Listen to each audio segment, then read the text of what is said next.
Kita mulai perkuliahan hari ini. Materi kita hari ini sudah saya post di e-learning. Materinya tentang UJT Independent Samples atau UJT Sampel Independent. Kalau teman-teman sudah download dan sudah baca, mungkin sudah ada sedikit gambaran tentang apa itu UJT Sampel Independent. Untuk lebih memperkuat pemahaman teman-teman, kita akan coba bahas sedikit tentang apa itu UJT Independent Sample. Saya izin share screen.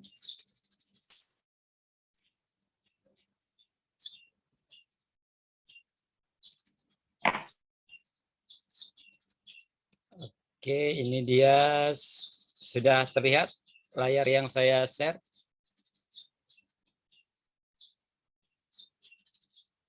Semoga sudah terlihat. Ya Pak, udah terlihat Pak. Teman-teman, kita sudah masuk ke tahap pengujian hipotesis. Kalau dulu di awal kita membahas pembagian statistik, itu statistik terbagi menjadi dua. Yang pertama, statistik deskriptif sama statistik inferensial. Kalau sudah pengujian hipotesis seperti materi kita hari ini, maka itu sudah masuk ke bagian statistik inferensial. Dalam statistik inferensial ini kita akan selalu berhadapan yang namanya hipotesis. Karena ada hipotesis, maka kita akan melakukan yang namanya pengujian hipotesis. Seperti apa pengujian hipotesis? Di pertemuan sebelumnya sudah kita bahas contoh yang paling sederhana dalam pengujian hipotesis. Kalau sekarang contohnya materinya lebih kompleks lagi, karena kalau yang kemarin, minggu yang lalu kita bahas hanya satu kelompok, sekarang kita tambah jadi dua kelompok. Kita ingin uji hipotesis untuk dua kelompok. Sebelum masuk ke materi itu, saya mau memberikan penekanan tentang hipotesis, teman-teman. Jadi hipotesis dalam statistik inferensial itu ada dua. Yang pertama itu disebut dengan hipotesis nol. Kemudian yang kedua disebut dengan hipotesis alternatif. Kalau teman-teman perhatikan di bagan ini, hipotesis nol itu selalu memuat notasi sama dengan, ada sama dengannya. H0 sama dengan H0 lebih kecil sama dengan H0 lebih besar sama dengan. Sedangkan hipotesis alternatif itu selalu kebalikan dari hipotesis nol. Contoh misalkan di sini kita punya hipotesis nol sama dengan, maka hipotesis alternatifnya harus kebalikannya. Tidak sama dengan atau lawannya.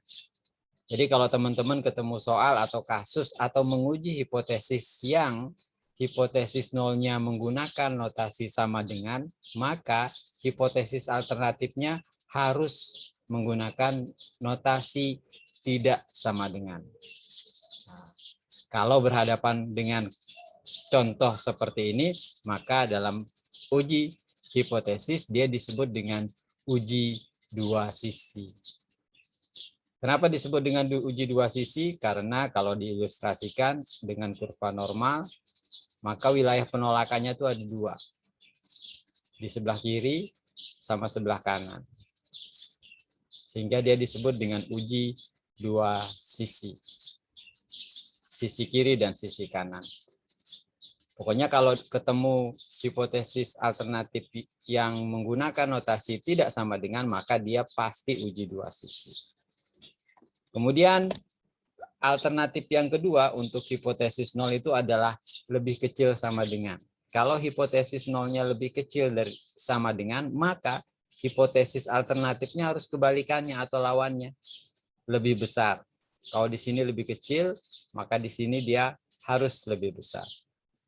Dan kalau kasusnya seperti ini, maka dia disebut dengan uji hipotesis uji sisi kanan. Kenapa disebut dengan uji sisi kanan? Karena wilayah penolakan hipotesis nolnya itu ada di sebelah kanan. Daerah yang diarsir ini. Terus, yang terakhir, kemungkinan yang terakhir dalam hipotesis itu adalah menggunakan notasi atau simbol lebih besar sama dengan. H0-nya lebih besar sama dengan. Kalau seperti ini hipotesis nolnya, maka hipotesis alternatifnya menggunakan simbol notasi lebih kecil. Kalau dia lebih kecil di hipotesis alternatifnya, maka dia disebut dengan uji sisi kiri. Kenapa disebut dengan uji sisi kiri? Seperti tadi, kalau kita gambarkan dalam kurva normal wilayah penolakan hipotesisnya, maka dia ada di sisi kiri. Jadi tidak boleh kebalik teman-teman ya. Teman-teman tidak boleh terbalik mengisikannya. Misalkan H0-nya itu lebih kecil sama dengan, terus alternatifnya yang ini. Itu salah. Atau misalkan H0-nya lebih besar sama dengan. Lebih besar sama dengan, tapi teman-teman di HA-nya pakai yang ini.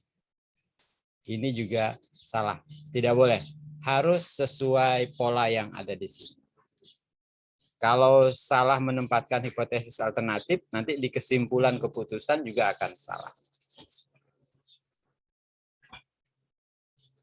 Oke, sampai sini ada pertanyaan? Jadi kalau tidak ada pertanyaan di sela penyampaian materi, boleh raise hand atau boleh unmute. Kemudian sekarang tentang materi uji T sampel independen. Apa itu uji T sampel independen? Uji T itu adalah salah satu prosedur analisis statistik yang sering disebut juga dengan uji beda. Uji beda. Kenapa disebut dengan uji beda? Karena tujuan dari uji T ini adalah menentukan perbedaan antara dua kelompok. Perbedaan antara dua kelompok.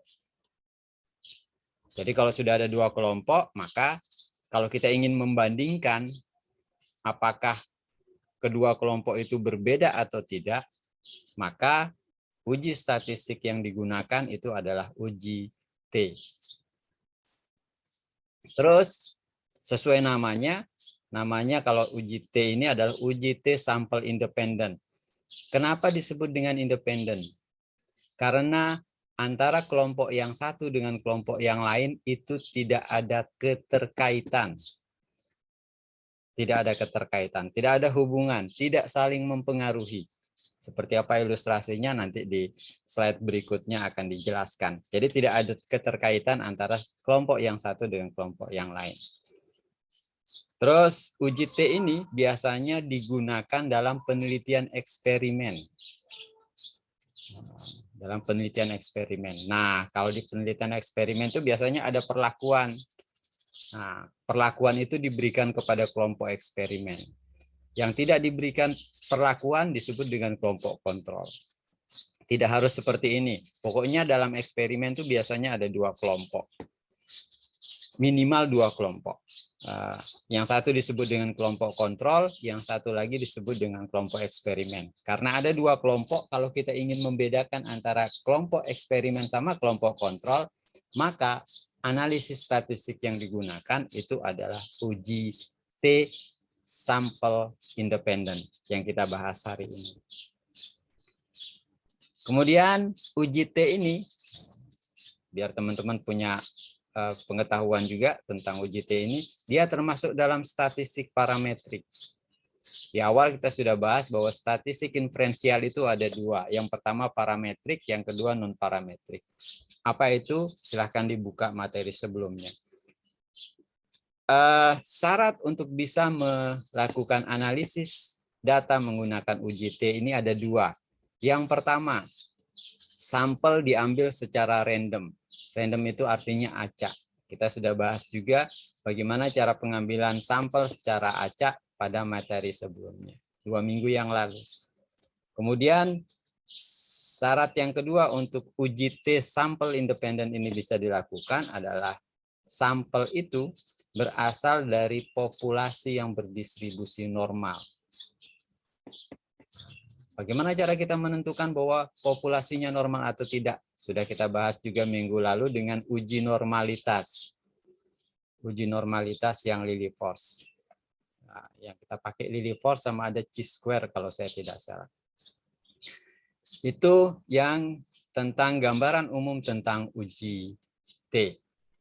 Apa contohnya? Di materi itu ada contoh pertama seperti ini, screenshotnya. Dalam narasi soal itu dikatakan seperti ini. Untuk mempelajari pengaruh metode pembelajaran terhadap kemampuan berpikir kritis matematis siswa, dilakukan penelitian terhadap dua kelompok siswa. Yang terdiri dari 10 siswa sama 12 siswa. Yang 10 siswa diajarkan dengan metode inquiry, yang 12 siswa diajarkan dengan metode drill. Setelah diajarkan dengan dua metode berbeda itu, diteslah siswa ini. Dites apanya? Kemampuan berpikir kritisnya. Dites. Hasilnya, datanya seperti ini. Siswa pertama yang metode inquiry, siswa pertama yang diajarkan dengan metode inquiry itu memperoleh skor tes 7. Kemudian yang siswa kedua skor tesnya 8. Siswa ketiga skor tesnya 9. Begitu seterusnya sampai yang ke-10. Skor tes untuk siswa terakhir adalah 10. Jumlah siswa yang masuk kelompok inquiry ini ada 10 orang. Kemudian kelompok siswa yang kedua diajarkan dengan metode drill. Drill itu artinya latihan. Ada berapa siswa yang diajarkan dengan metode drill? Ada 12 siswa. Setelah diajarkan dengan metode drill, mereka dites. Hasil tesnya seperti ini. Kalau sudah seperti ini konteksnya, kita punya dua kelompok. Satu kelompok inquiry, satu kelompok drill. Maka biasanya pertanyaan yang ingin dijawab itu adalah, apakah kemampuan berpikir kritis siswa yang diajarkan dengan metode inquiry lebih tinggi daripada siswa yang diajarkan dengan metode drill? Atau dengan kalimat yang berbeda seperti ini. Apakah metode belajar berpengaruh terhadap kemampuan berpikir kritis matematis siswa? Kalau ketemu sama kasus seperti ini, pertanyaan seperti ini, maka jawabannya nanti menggunakan uji hipotesis menggunakan rumus uji T sampel independen. Sampai sini ada pertanyaan?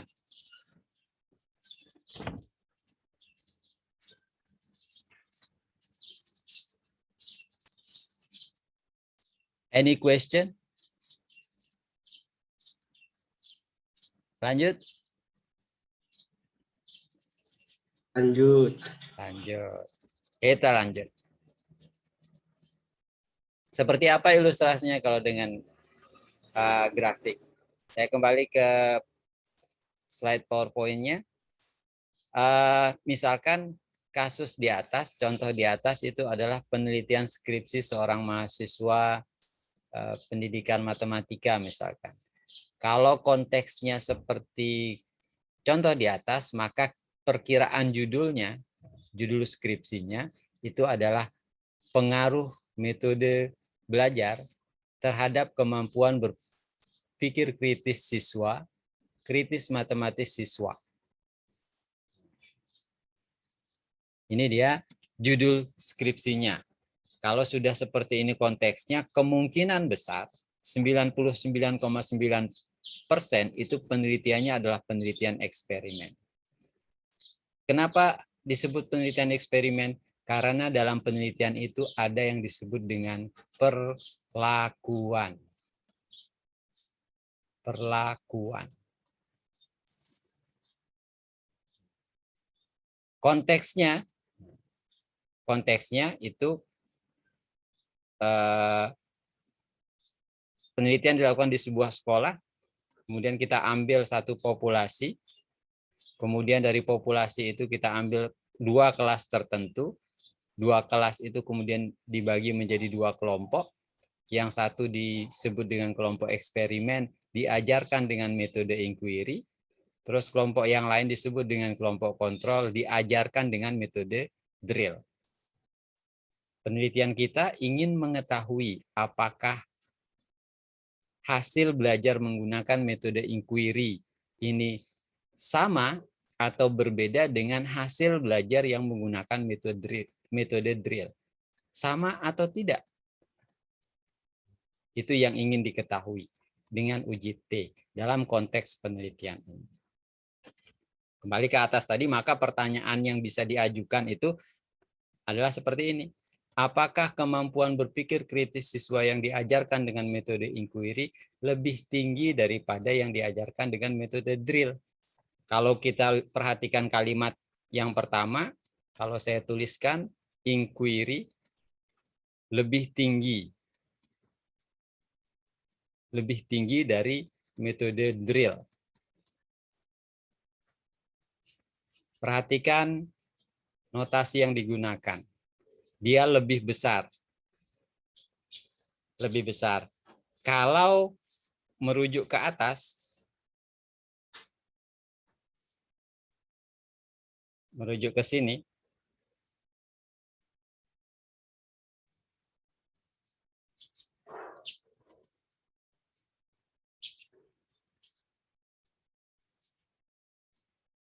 tadi kita punya dua kelompok. Yang pertama disebut dengan inquiry. Terus kelompok kedua atau kelompok kontrol disebut dengan kelompok drill. Diajarkan dengan metode drill. Terus pertanyaannya, apakah yang metode inquiry lebih besar daripada drill? Kalau kita merujuk ke pola hipotesis yang akan kita uji, dia masuk ke yang mana? Apakah uji dua sisi, sisi kanan atau sisi kiri?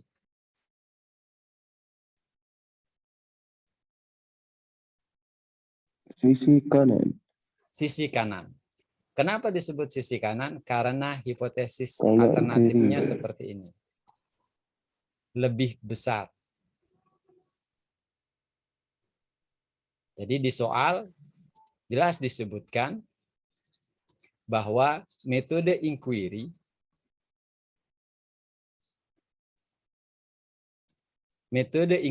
yang ini lebih tinggi atau lebih besar daripada metode drill.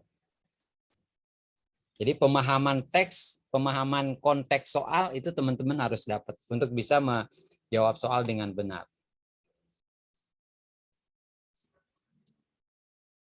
Oke, terus lanjut. Berdasarkan konteks ini, maka uji hipotesis yang akan kita lakukan adalah uji sisi kanan. Bagaimana cara menjawabnya? Menjawab atau menyelesaikan masalah itu kita lakukan dengan uji hipotesis. Uji hipotesisnya kita gunakan rumus uji T sampel independen. Seperti minggu yang lalu, bagaimana kita melakukan pengujian hipotesis? Ada langkah-langkahnya.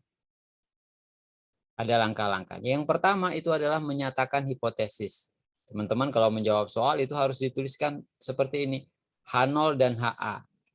Ingat, yang berhubungan dengan H0 itu harus menggunakan notasi sama dengan. Kalau saya sarankan kalau teman-teman membuat hipotesis, buat dulu hipotesis alternatifnya. Bagaimana cara kita buat hipotesis alternatifnya, Pak? Lihat di konteks soal. Konteks soal mengatakan bahwa ada kata lebih tinggi. Lebih tinggi. Siapa yang lebih tinggi? Inquiry lebih tinggi daripada drill.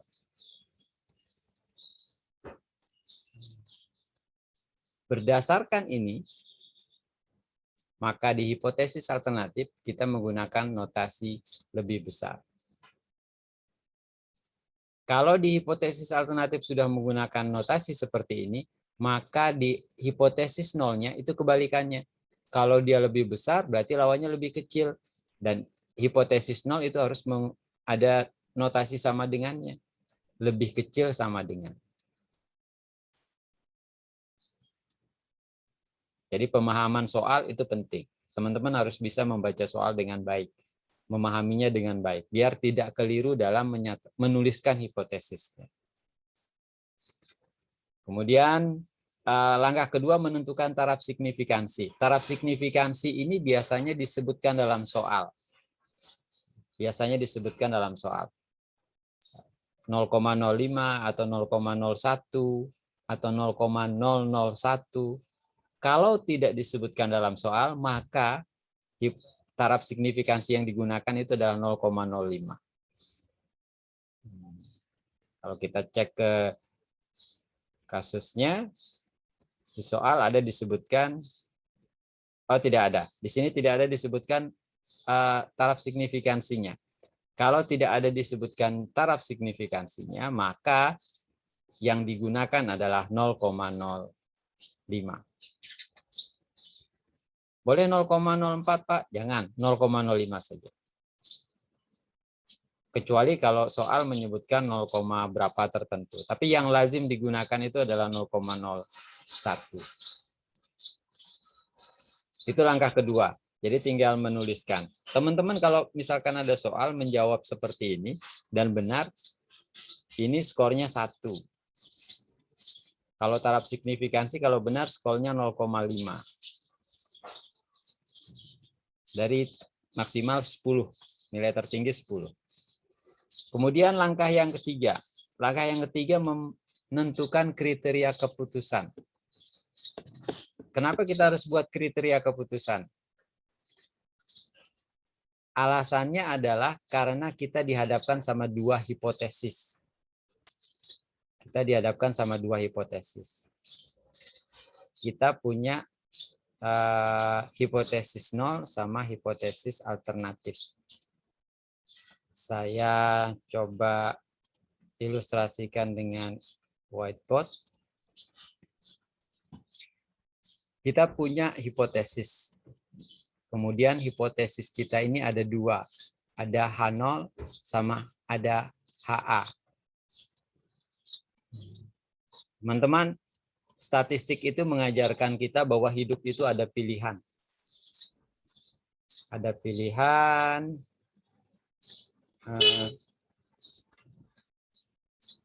Dan kita seringkali harus memilih di antara pilihan-pilihan itu. Dan statistik mengajarkan kita ketika kita memilih sesuatu, maka pilihlah berdasarkan data. Dan itu dicontohkan dengan hipotesis ini. Ada hipotesis, ada dua hipotesis, ada H0 sama HA. Kita disuruh memilih, mau ngambil yang mana, H0 atau HA.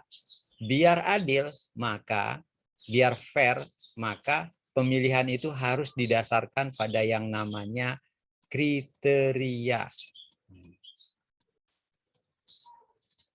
Kriteria atau standar. Kapan kita memilih H0, kapan kita menolak H0. Kalau H0 diterima, berarti HA ditolak. Kebalikannya. Tidak bisa kita terima dua-duanya. Boleh enggak Pak saya terima dua-duanya H0 sama HA? Enggak boleh. Ilustrasinya kalau yang contoh 2 minggu yang lalu misalkan Rosiana punya 2 calon suami. Yang satu si Putra Jayadi, yang satu Aziz. Nggak boleh nih Rosi langsung nikahi dua-duanya. Harus pilih salah satu. Ya, harus pilih salah satu. Dan pilihan itu harus didasarkan pada kriteria tertentu. Dalam konteks pengujian hipotesis, kriterianya itu adalah membandingkan antara nilai hitung dengan nilai tabel. Maka di sini dinyatakan kriteria keputusannya itu adalah H0 ditolak jika T hitung lebih besar dari T tabel. Kenapa lebih besar, Pak? Kenapa di sini pakai lebih besar? Kenapa tidak lebih kecil?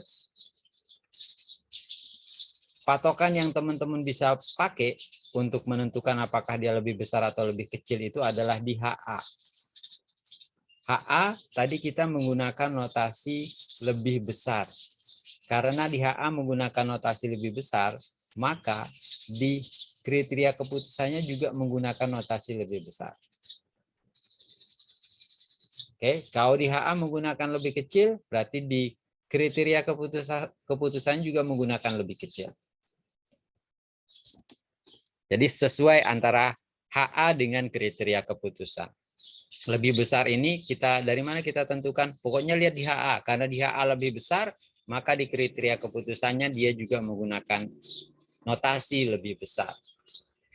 Kriteria keputusannya kalau di sini dinyatakan dengan, besok teman-teman kalau mengerjakan soal juga seperti itu. H0 ditolak jika T hitung lebih besar dari T tabel. T hitungnya berapa? Nanti kita hitung di langkah keempat. Kita harus mencari dulu yang namanya T tabel. Bagaimana cara mencari T tabel? Mencari T tabel itu patokannya ada dua. Yang pertama, itu adalah taraf signifikansi. Taraf signifikansi yang kita pakai berapa? 0,05. Ada di langkah kedua, taraf signifikansinya 0,05. Kemudian yang kedua apa Pak syaratnya? Syarat yang kedua itu adalah DB. Apa itu DB? DB singkatan dari derajat bebas. Dari mana kita dapat nilai DB Pak? DB diperoleh dari N1 tambah N2 dikurangi 2. Ini dia. Dari mana kita dapat N1 Pak? N1-nya ada kita lihat di kelompok inquiry ada berapa siswanya. N2 kita lihat kelompok drill ada berapa siswanya.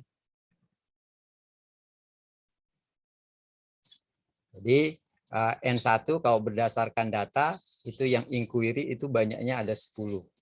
Sedangkan N2 yang kelompok drill banyaknya ada 12. Ini kita jumlahkan, ketemunya 22, terus dikurangi 2. Ketemunya 20. Jadi nilai T tabel itu dilihat pada T dengan alfa 0,05 dan DB 20. Berapa hasilnya? Ini bukan dibagi teman-teman ya, bukan 0,05 bagi 20.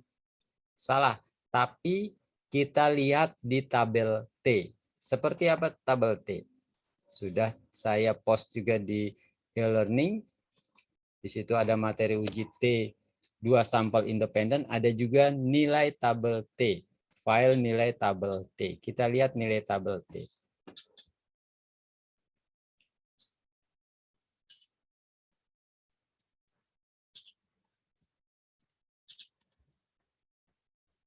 Tadi kita sudah ketemu bahwa T tabel itu dicari pada alfa 0,05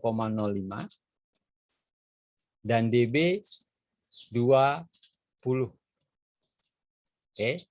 Kita lihat di sini. Ini ada taraf signifikansi alfa. Alfa yang kita pakai 0,05. Berarti ini dia.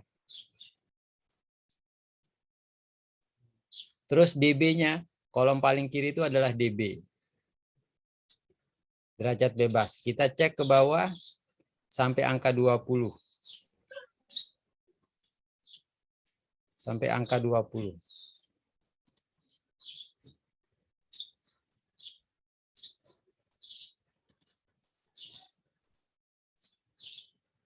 Taraf signifikansi 0,05.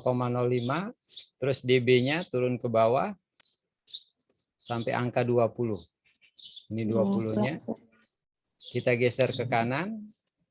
Yang dari 0,05 turun ke bawah, ketemunya 1,725. 1,725. Kita lihat di materi, di presentasi.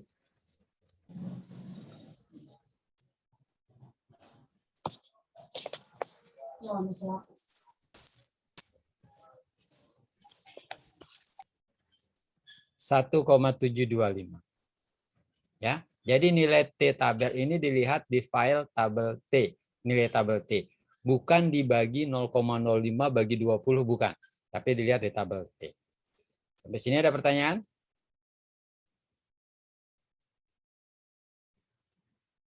Lanjut. Jadi kriteria keputusan yang tadi ini kemudian kita tuliskan ulang seperti ini.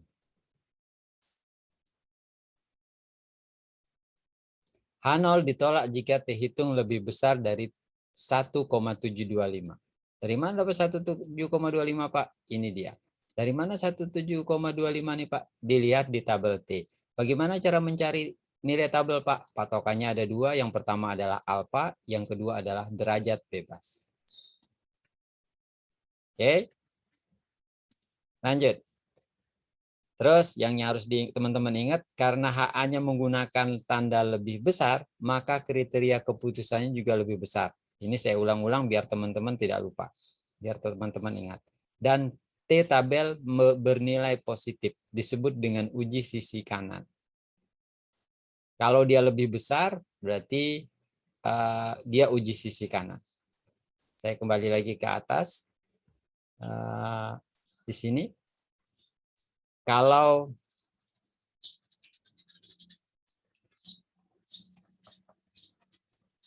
HA-nya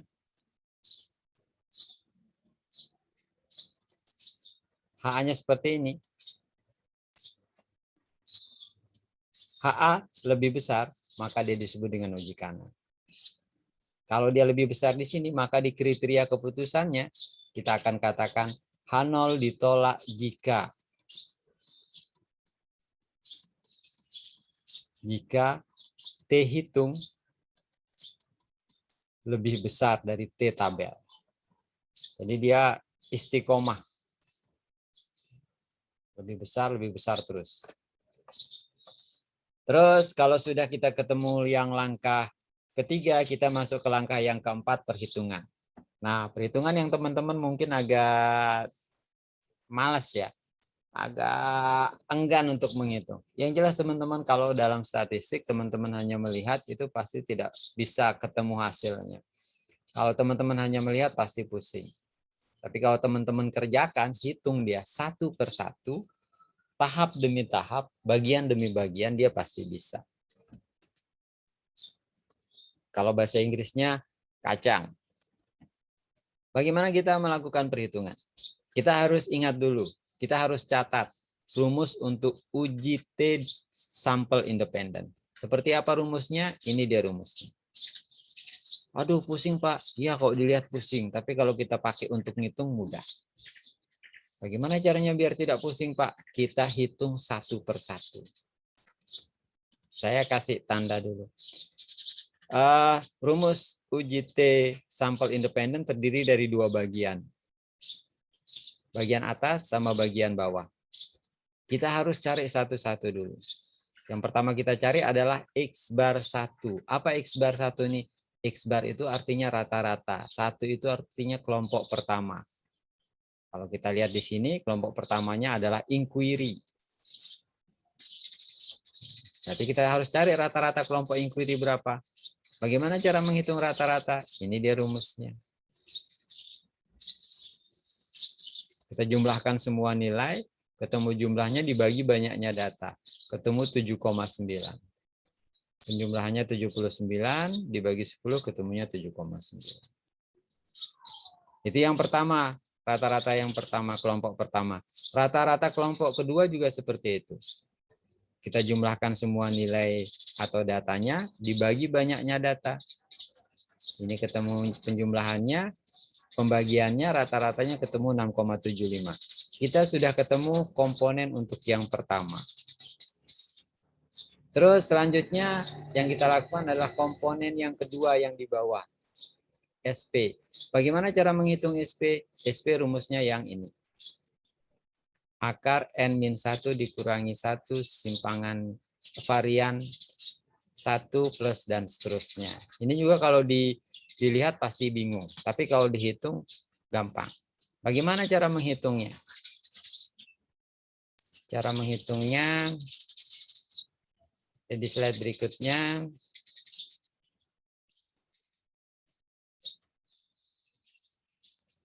Seperti ini cara menghitungnya. Pertama yang harus kita lakukan itu adalah mencari varian. Bagaimana cara mencari varian? Ini dia rumusnya. Ini rumus varian. Sigma X dikurangi X bar dikuadratkan dibagi N-1. Bagaimana cara memasukkannya? Masukkan setiap data dari kelompok pertama. Data pertama 7, data kedua 8, dan seterusnya sampai data yang terakhir 7. Dikurangi rata-ratanya 7,9 kuadrat. 7,9 kuadrat. Terus hasil pengurangan yang dikuadratkan, ini dia hasilnya. Terus 10 dikurangi 1 ketemunya 9. Hasil penjumlahan ini ketemunya 6,9 dibagi 9. Dengan kalkulator kita hitung ketemunya 0,77. Itu untuk varian. Nah, kalau S pangkat 2 itu varian. Untuk varian kelompok pertama atau inquiry. Kemudian kita cari varian kelompok kedua. Varian kelompok kedua. Caranya sama, cuman data yang dipakai adalah data kelompok kedua. Kelompok drill. Karena itu N-nya dia berbeda. Kalau tadi N-nya 10, di drill N-nya 12. Dikurangi 1 ketemunya 11. Begitu seterusnya, sehingga ketemu nilai 1,84. SP, berapa kemudian SP? Tinggal kita masukkan nilai ini ke dalam rumus.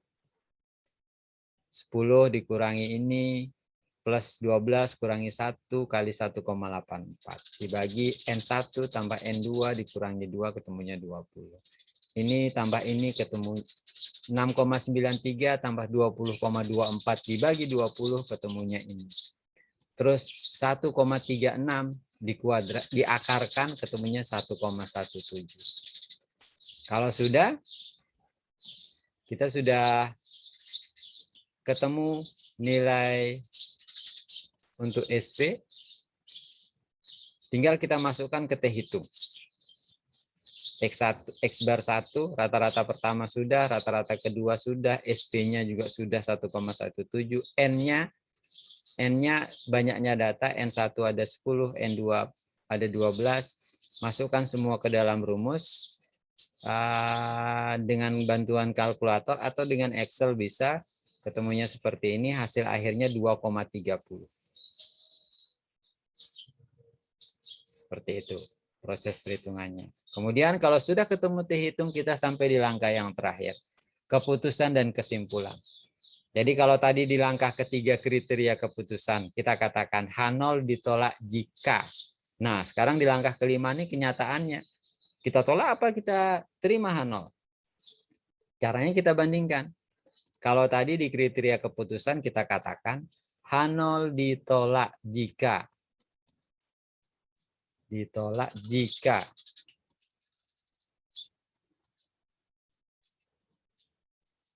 T hitung lebih besar dari T tabel.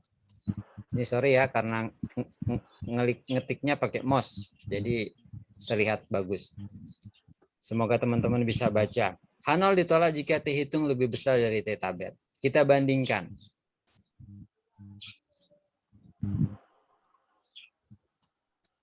T hitungnya berapa? 2,30. T tabelnya berapa? 1,725. Kita bandingkan 2,30 sama 1,725 lebih besar atau lebih kecil?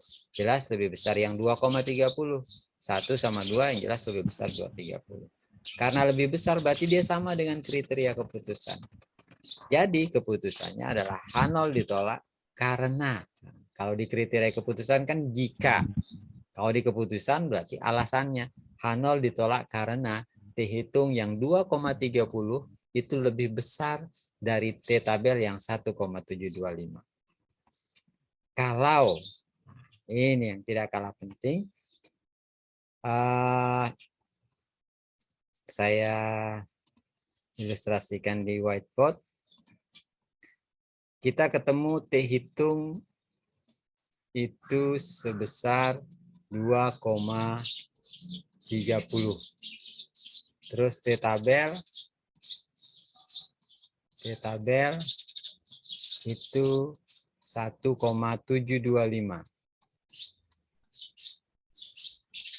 Cek 230 1,725.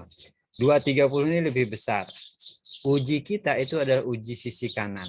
Kalau dibuat ilustrasinya dalam kurva normal seperti ini, T-tabel kita kasih tanda di sini, ini 1,725.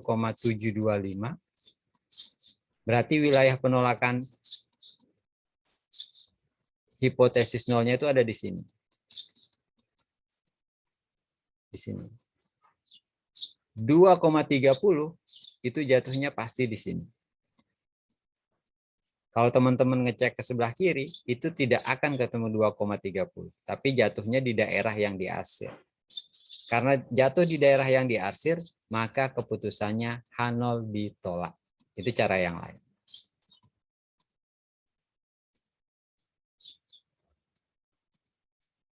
Itu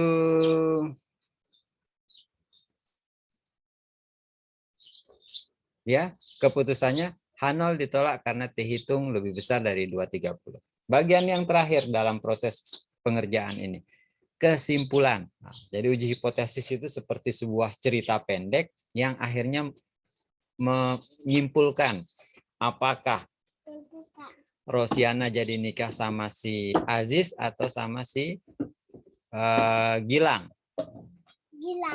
Ya, jadi itu kesimpulannya. Kalau di hipotesis pengujian hipotesis, kita harus bawa ke konteks soalnya.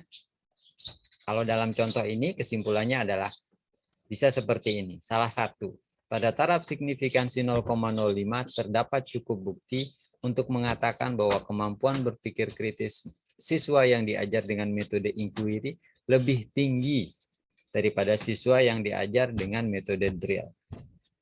Tahu kalau pakai rumusan masalah yang apakah berpengaruh itu yang tadi, maka kesimpulannya adalah metode belajar berpengaruh signifikan terhadap kemampuan berpikir kritis matematis siswa. Oke, sampai sini ada pertanyaan? Kalau tidak ada pertanyaan, materi saya selesai. Teman-teman bisa baca lagi materi yang di PDF, yang di e-learning, terus ada latihan. Silakan, kalau ada yang ingin ditanyakan.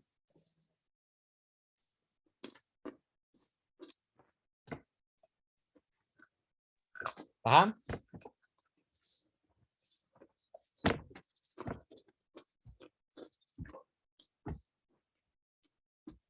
Bingung? Biasanya kalau latihan paham. Teman-teman lihat soal latihannya, tugas ya, ini tugas. Lihat tugas, lihat materi, coba kerjakan, baru nanti ketemu masalahnya.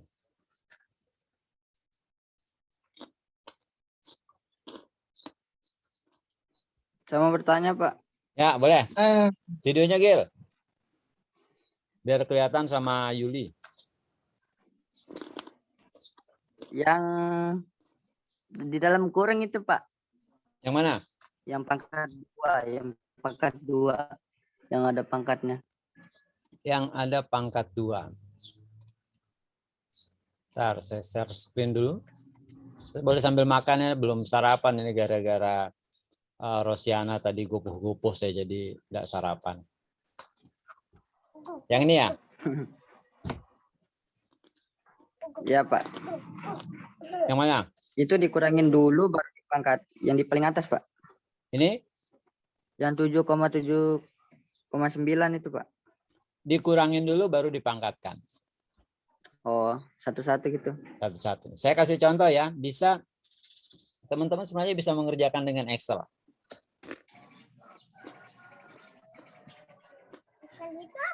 Kalau dengan kalkulator teman-teman itu harus satu per satu.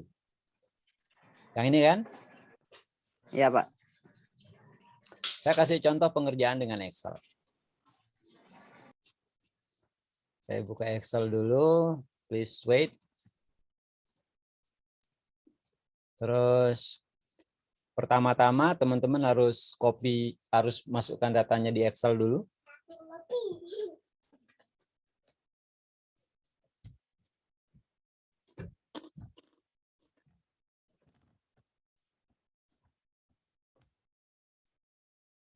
Masukkan data di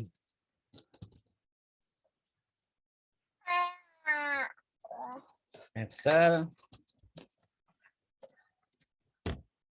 Saya edit sedikit.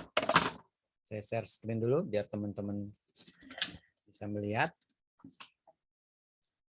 Apa-apa?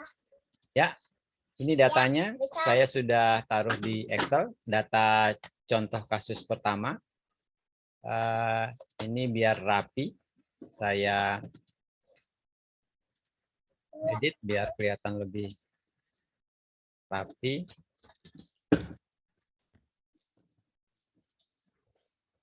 Kelihatan teman-teman?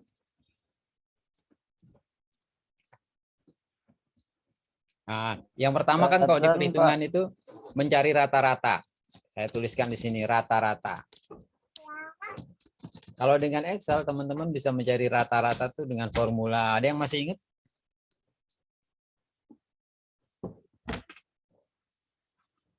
Ada yang masih ingat? Nggak ada. Rumus average. Sama dengan average. 2, Average, kemudian blok datanya. Kemudian enter. 7, 8, Terus itu rata-rata yang pertama. 12, Rata-rata yang kedua 13, sama dengan average, buka kurung, blok datanya, enter. Average. Oke, average. Sekarang saya mau mencari yang varian. Varian. Caranya pertama saya mau cari yang untuk inquiry dulu. Terus varian inquiry, varian drill. Kalau di rumus itu kan X dikurangi X bar. Kalau dengan Excel saya bisa sekali jalan, misalkan gini. Saya mulai dengan sama dengan. Kalau rumusnya itu kan saya copy dulu. Copy ya.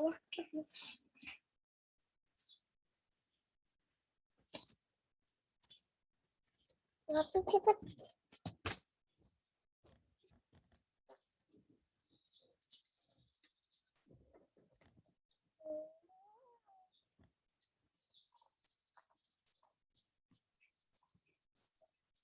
Ini yang dari PowerPoint tadi. Varian yang pertama rumusnya seperti ini, kita masukkan setiap angka. Kalau dengan Excel bisa seperti ini. Awali dengan sama dengan, buka kurung, kemudian klik data yang kita mau hitung. Yang inquiry dulu, kemudian dikurangi rata-ratanya. Rata-ratanya 7,9. Tutup kurung pangkat 2. Kalau teman-teman perhatikan di rumus, 7 dikurangi 79 pangkat 2. Nah, kalau sudah, tinggal tekan enter. Kemudian yang kanan tinggal teman-teman tarik saja sampai data yang terakhir. Sampai data yang terakhir.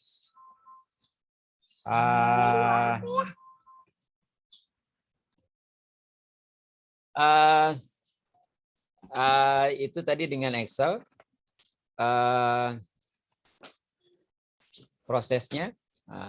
Jadi tinggal kalau sudah ketemu yang pertama, tinggal teman-teman tarik ke sampai data yang terakhir. Untuk inquiry kan sampai 10, berarti sampai sini. Kemudian, loh ini kan Pak masih dibagi lagi. Gampang. Pertama teman-teman jumlahkan dulu yang ini. Bagaimana cara menjumlahkannya? Caranya sama dengan, ketikan sama dengan, sum, kemudian blok dia. Kemudian enter. Ketemunya 6,9. Sama dengan perhitungan kita yang di sini. Terus dibagi 9. Caranya tinggal ketik sama dengan, klik 6,9, dibagi 9. Ketemu 0,76667. Ambil 2 angka belakang koma. Caranya kalau dengan Excel, format cell, klik kanan, format cell. Di sini ada number, pilih number, decimal places-nya 2. Oke, selesai 0,77. Sama dengan perhitungan kita di materi. Terus yang kedua gimana Pak? Yang varian untuk drill. Yang S kuadrat untuk drill. Sama. Caranya kurang lebih. Rumusnya 7 kurang 6,75 pangkat 2. Tambah 6,675 pangkat 2. Kalau pakai kalkulator lumayan lama. Tapi kalau dengan Excel, kita cukup cari yang pertama. Data yang pertama berapa? 7. Dikurangi rata-ratanya. Rata-ratanya berapa? 6,75. Terus jangan lupa pangkat 2-nya. pangkat kalau dengan Excel itu yang tanda topi, seperti topi, pangkat 2. Kemudian enter. Kalau sudah ketemu yang pertama, tinggal teman-teman tarik sampai data yang terakhir. Sampai data ke-12. Terus, kan harus dijumlahkan, Pak. Gampang. Tinggal klik di sebelah kanannya, klik ketikkan sama dengan, masukkan tulisan sum. Sum itu artinya jumlah, blok datanya, enter. Tapi masih dibagi, Pak. Gampang. Tinggal kita bagi. Sama dengan klik 20,25. Bagi berapa? N kurang 1. 12 kurang 1. Ketemunya 11. Enter. Ketemunya 1,84. Masih 5 angka belakang koma. Buat dia jadi 2 angka belakang koma. Caranya klik kanan. Format cell. Di sini ada number. Pilih number yang di sini. Decimal places-nya pilih 2. Kemudian OK. Ketemu 1,84. Sama dengan perhitungan kita yang di PowerPoint atau di materi. Itu dengan Excel. Ada pertanyaan? Lagi?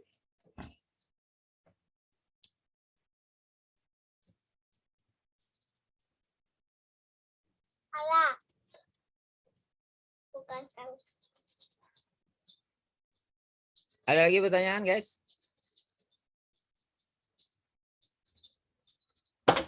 Kalau tidak ada, saya mau jelaskan tugasnya. Kalau misalkan sudah paham.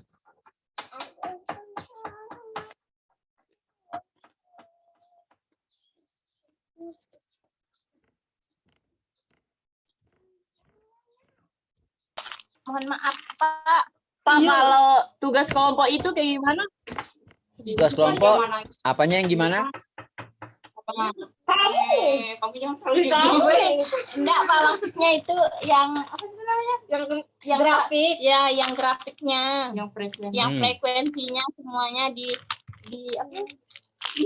Frekuensi nominalnya sama frekuensi apa namanya rasionalnya juga dihitung, Pak. Oh, nggak usah frekuensi absolut sama persentase aja. Absolut. Gitu, siap, Pak. Udah. Oke, Pak, terima kasih. Materi ini dulu gimana materi ini?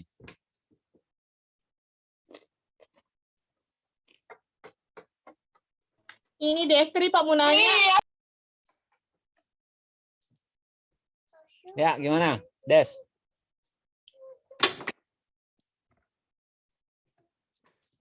Enggak, Pak.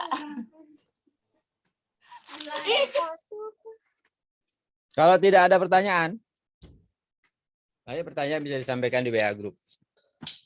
Teman-teman, sudah buka e-learning? Iya, Pak, sudah. Sudah lihat tugasnya? Iya, Pak. Jadi di pertemuan 7 ini ada tugas individu nomor 2. Iya, Pak, kamu. Tugas individu nomor 2. Apa isi tugasnya? Isi tugasnya itu uji T independent sample yang barusan kita bahas. Terus soalnya ada variasi antara satu mahasiswa dengan mahasiswa yang lain. Seperti apa variasinya? Kalau teman-teman sudah buka e-learningnya, di situ ada tampilan seperti ini. Sebentar, saya switch role dulu jadi student. Jadi tampilan di saya sama di teman-teman sama. Di pertemuan 7 itu ada tugas individu 2. Kalau teman-teman klik di sini akan muncul informasi tentang tugasnya lebih detail. Nah, di sini ada petunjuk, kerjakanlah soal pada file berikut sesuai dengan keterangan pada nama file.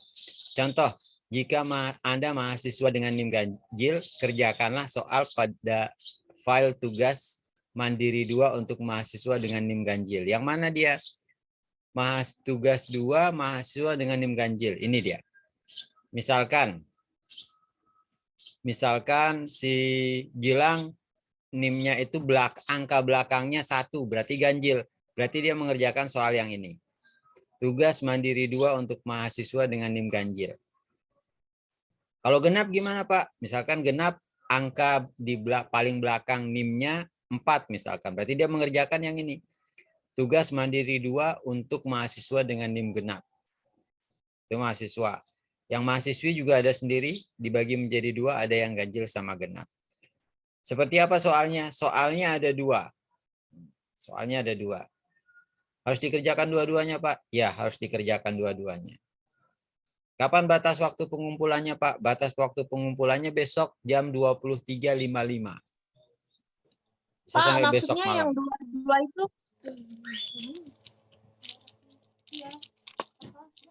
Pak, maksudnya yang dikerjakan dua-duanya itu kayak gimana? Setiap mahasiswa mengerjakan 2 soal. Jadi ada 2 soal. Yang dikerjakan soal 1, soal 2. Oh, Saya isinya berarti contoh Coba buka. Yuli Susanti. Yuli.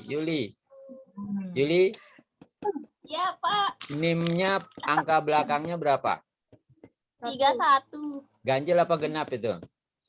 Ganjil. Ganjil. Berarti yang dikerjakan tugas mandiri 2 untuk mahasiswi dengan NIM ganjil. Kalau saya klik di sini, dia akan akan download ya. Downloadnya Kita seperti yang ini. ya. Mahasiswi ini ya. Ini dia. Sebentar saya share ya. Seperti apa Pak tugasnya Pak? Kalau sudah di-download. Nah, ini dia. Soal tugas mandiri 2 untuk mahasiswi dengan NIM ganjil. Sama Ya. soal Soalnya tentang uji T independent sample. Ya. Uji T independent sample. Jangan sampai salah memilih soal. Kalau salah memilih soal, mengerjakan soal, itu dapat denda. Dendanya apa? Neraktir teman satu kelas. Dan neraktir dosennya makan nasi balap seminggu 7 hari berturut-turut. Berarti Pak kalau semuanya benar berarti Bapak yang traktir kita. Nah, iya boleh. Patungan ya. Patungan Ya, 5.000. Jadi jangan sampai salah memilih. Dan cowok-cowok terutama jangan sampai salah memilih. Jangan ngambil punyanya cewek ya. Jangan salah memilih, guys. Jangan sampai ngambil punyanya cewek. Kalau sampai ngambil punyanya cewek, tidak ada nilainya. Atau salah ngambil, tidak ada nilainya. Tidak ada nilai tugas. Terus, boleh ditulis tangan Pak? Boleh. Boleh diketik pakai Word Pak? Boleh. Pakai Excel boleh Pak? Boleh. Yang penting nanti nama filenya itu formatnya seperti ini. Hanya salah. Jangan dipilih. Itu belum. Format nama filenya NIM terus tugas individu 2. Ya, NIM tugas individu 2. Kalau dia PDF berarti belakangnya PDF, kalau dia Word berarti belakangnya docx, kalau Excel X. Terus di dalam file itu ada nama teman-teman. Nama NIM. Misalkan Yuli, nama Yuli NIM ini di dalam filenya. Kalau di foto gimana Pak? Foto kemudian jadikan satu file PDF. Nggak bisa Pak, cari tahu caranya gimana. Oke, terus kapan Pak bisa kirim jawabannya? Jawaban mulai bisa dikirim jam 3 nanti sore. Jadi teman-teman kalau sudah selesai jam 3 nanti bisa ngupload.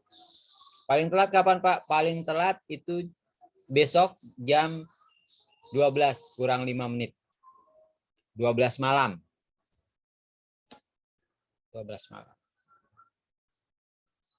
Sampai sini ada pertanyaan untuk tugas?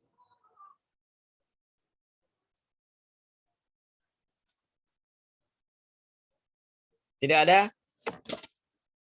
Atau sudah pada bubar nih, cuman Zoom-nya aja, namanya aja yang kelihatan di sini.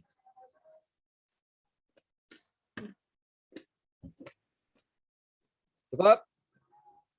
Putra, gimana Putra?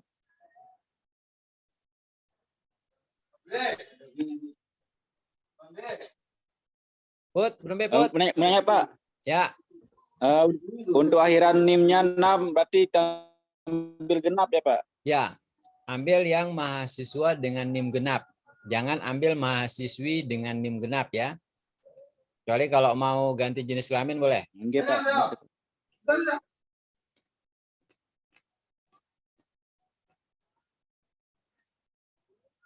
Rosi, jangan terlalu banyak makan, Rosi. Gemuk kamu nanti. Terus, ada lagi?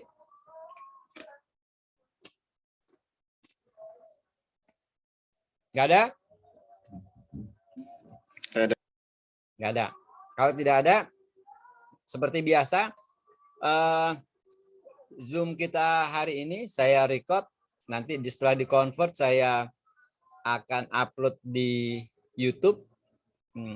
Untuk teman-teman yang belum melihat YouTube, mungkin luangkan waktu sebentar, 3 menit. 3 menit, terus jangan lupa subrek. Nanti kalau dosenmu jadi YouTuber kayak Atta Halilintar kan.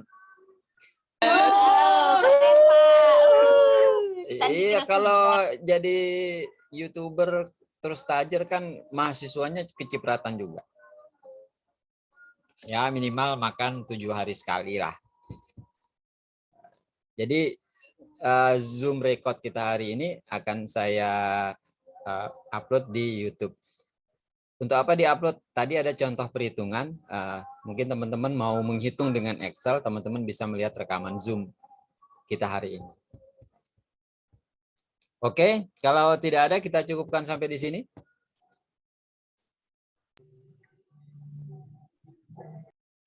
Kita cukupkan sampai di sini. Kalau misalkan ada pertanyaan, cek dulu di YouTube apakah pertanyaan itu sudah terjawab atau belum. Kalau belum terjawab di YouTube, baru disampaikan via WA.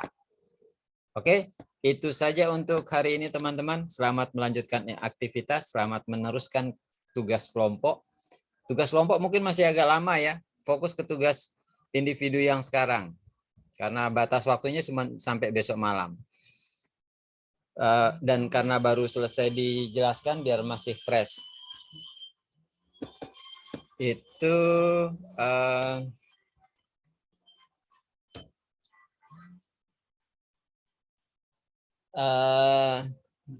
terus fokus ke tugas individu karena besok malam batas terakhirnya. Kalau tugas kelompok masih agak belakang. Itu saja dari saya. Kalau tidak ada lagi yang ingin ditanyakan, perkuliahan kita cukupkan sampai di sini. Kurang lebihnya mohon maaf. Terima kasih atas perhatian teman-teman. Tetap semangat belajar. Tidak ada istilah tidak bisa. Pasti bisa, yang penting ada kemauan, ada kesungguhan. Terima kasih. Assalamualaikum warahmatullahi wabarakatuh. Waalaikumsalam warahmatullahi wabarakatuh. Warahmatullahi wabarakatuh.